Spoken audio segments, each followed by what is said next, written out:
सतह की सफाई। सबसे पहले सतह को झाड़ू और पानी से साफ करें। वाटरप्रूफ कोटिंग का इस्तेमाल करने से पहले अतिरिक्त पानी को पूरी तरह पोंछकर सुखा लें।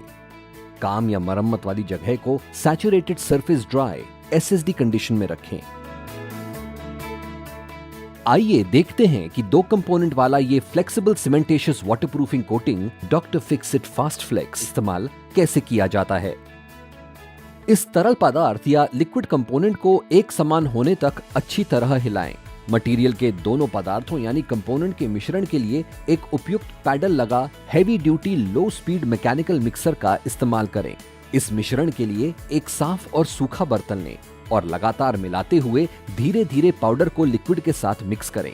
इसे तब तक मिलाएं जब तक कि ये एक समरूप घोल की शक्ल ना ले ले। इस घोल को 2 से 3 मिनट तक छोड़ दें ताकि घोल बनाते वक्त उसमें फंसी हवा निकल जाए। बाथरूम की दीवारों पर फर्श से 1000 मिलीमीटर की ऊंचाई तक निशान बना लें। साथ ही शावर स्प्लैश एरिया में 1500 mm चौड़ा और 1800 mm ऊंचा निशान भी बना लें। ये कैपिलरी एक्शन की वजह से होने वाली सीलन से दीवारों को बचाएगा।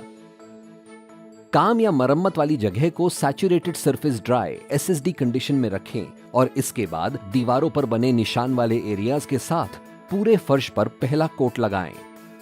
Waterproof coating treatment masonry walls और हॉरिजॉन्टल सरफेस की सीमा तक चिन्हित जगहों पर भी लगाएं।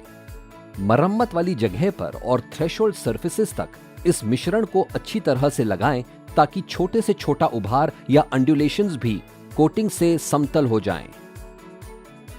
पहला कोट लगाने के बाद 6 से 8 घंटों तक इंतजार करें। अब वाटरप्रूफ कोटिंग ट्रीटमेंट के लिए पूरे फर्श और दीवारों की चिन्हित जगहों पर डॉक्टर फिक्सिट फास्ट फ्लेक्स की दूसरी परत लगाएं। 6 से 7 स्क्वायर फीट 2 लेयर की कोटिंग के लिए 1 किलो मिश्रण लगता है। क्योर के लिए इस कोटिंग को 3 से 5 दिनों तक ऐसे ही रहने दें। उपयुक्त पदार्थ से सभी पाइप इंसर्ट को सील कर दीजिए। बाथरूम स्लैब के नीचे पानी की लीकेज चेक करने के लिए 50 मिलीमीटर की ऊंचाई तक पानी भर लें और 48 घंटे छोड़ दें। वाटर पॉन्ड टेस्ट के बाद बाथरूम संक से सारा पानी निकाल दें। वाटरप्रूफ कोटिंग को सीमेंट मोटार से प्रोटेक्ट करना है, जिसमें 1 इंच मोटी स्क्रीड मोटार है। इसमें सीमेंट के एक बैग में 200 millilitre doctor Fixit PD proof LW 1/4 की अनुपात से एडमिक्स्ड है। इससे उसके बाद प्लम्बिंग का काम के होने वाले डैमेज से बचाएगा।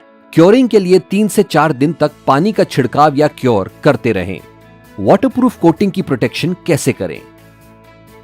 वाटरप्रूफ कोटिंग पर बॉन्ड कोट का छिड़काव करें, जिसमें 1/1/1.5 की अनुपात से सीमेंट, डॉक्टर फिक्सिट पीडीक्रीट URP और सिलिका सैंड का मिश्रण होगा।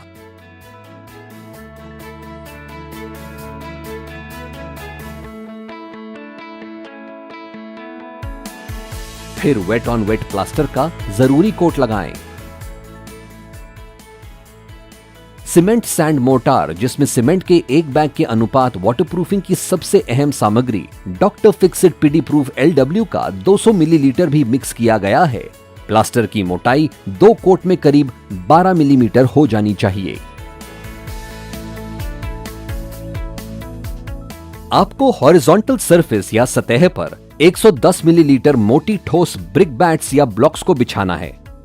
याद रहे, ड्रेन की तरफ 1/100 के अनुपात से थोड़ी ढलान हो ताकि पानी सुचारू रूप से निकल सके।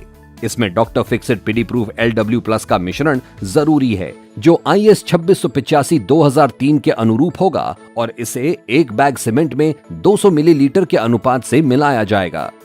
2 ब्रिक बैट के बीच 15 से 25 मिलीमीटर का गैप छोड़ते हुए सतह के सीमेंट मोटार के बेस कोट पर ढलान के हिसाब से लगाना होगा।